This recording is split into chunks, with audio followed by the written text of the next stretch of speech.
Hello students, welcome to Digi Lessons from the House of Navankur. आज हम पढ़ेंगे ठोस आकारों के चित्रण का भाग 2। हमारा पहला प्रश्न है, आपको कौन सी अनुप्रस्थ काट प्राप्त होती है जब आप निम्नलिखित ठोसों को नंबर 1 है ऊर्ध्वाधर रूप से काटते हैं। तो इसके अंदर ए है एक ईंट, बी है एक गोल सेब, सी है एक पासा, डी है एक बेलनाकार पाइप और ई है एक आइसक्रीम शंकु। तो सबसे पहले हम ऊर्ध्वाधर रूप में देखेंगे और फिर देखेंगे क्षैतिज रूप में काटने पर। तो हम एक टेबल बनाएंगे, उसमें वस्तुएं देखेंगे, उनके चित्र बनाएंगे, उनको पहले ऊर्ध्वाधर रूप में काटेंगे और फिर क्षैतिज रूप में काटते जाएंगे। सबसे पहले ए देखते हैं, एक ईंट। तो यदि हम इसको ऊर्ध्वाधर रूप में काटते हैं तो ये हमें एक आयत के रूप में दिखाई देती है। इसी प्रकार से यदि हम इस ईंट को क्षैतिज रूप में काटेंगे तब भी यह हमें आयत के रूप में ही दिखाई देगी। अब है बी, एक गोल सेब। यदि हम इस सेब को ऊर्ध्वाधर रूप में काटेंगे तो इसका अनुप्रस्थ काट हमें एक वृत्त के रूप में दिखाई देगा और यदि हम इसे क्षैतिज रूप में काटते हैं तो ये सेब हमें एक वृत्त के रूप में ही दिखाई देगा। अब है सी, एक पासा। यदि हम इस पासे को ऊर्ध्वाधर रूप में काटते हैं तो ये पासा हमें एक वर्ग के आकार के रूप में दिखाई देता है और यदि हम इसे क्षैतिज रूप में काटते हैं तब भी ये हमें एक वर्ग के रूप में ही दिखाई देता है। अब है डी, एक बेलनाकार पाइप। यदि हम इस पाइप को एक ऊर्ध्वाधर रूप में काटते हैं तो ये हमें एक आयत के आकार के रूप में दिखाई देता है। यदि हम इसे क्षैतिज रूप में काटते हैं तो ये हमें एक वृत्त के रूप में दिखाई देता है। अब है ई, एक आइसक्रीम शंकु। यदि हम इस शंकु को एक ऊर्ध्वाधर रूप में काटेंगे तो ये हमें एक त्रिभुज के आकार का दिखाई देगा और यदि हम इसे क्षैतिज रूप में काटते हैं तो ये एक वृत्त के आकार के रूप में दिखाई देता है। अब हम देखते हैं 15.4 का पहला प्रश्न। निम्नलिखित ठोसों के ठीक ऊपर एक जलता हुआ बल्ब रखा गया है। प्रत्येक स्थिति में प्राप्त छाया के आकार का नाम बताइए। इस छाया का एक रफ चित्र बनाने का प्रयास कीजिए। पहले आप प्रयोग करने का प्रयास करें और फिर उत्तर दें। तो सबसे पहले हमें दी है एक गेंद और उसके ऊपर एक बल्ब चल रहा है।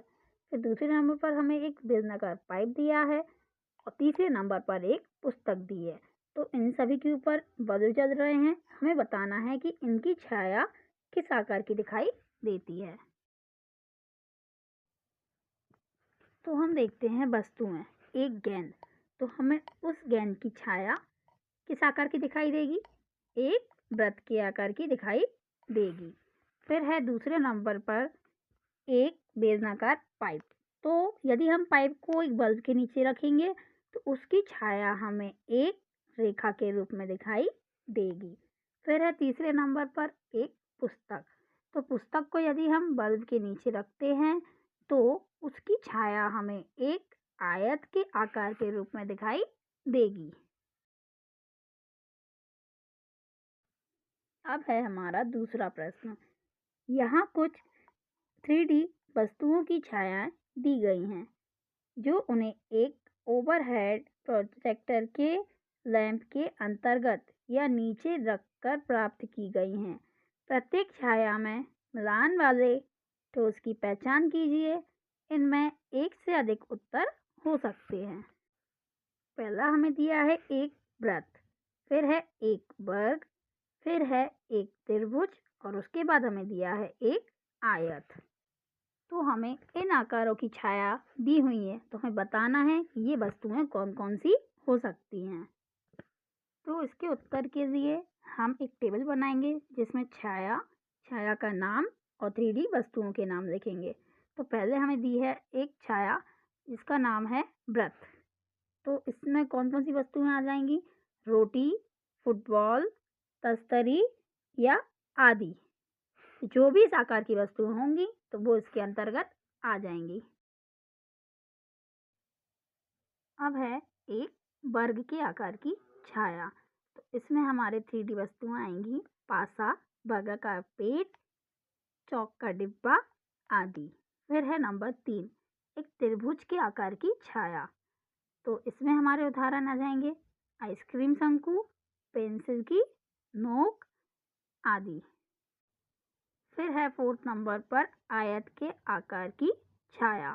तो इसमें आएंगे हमारे उदाहरण, पेंसिल बॉक्स, किताब, टेबल आदि। अब है हमारा प्रश्न 3, जांच कीजिए कि क्या ये कथन सत्य है। तो फर्स्ट है, एक घन एक आयत के आकार की छाया दे सकता है। तो ये क्या होगा हमारा सत्य, क्योंकि एक घन एक आयत के आकार की छाया दे सकता है।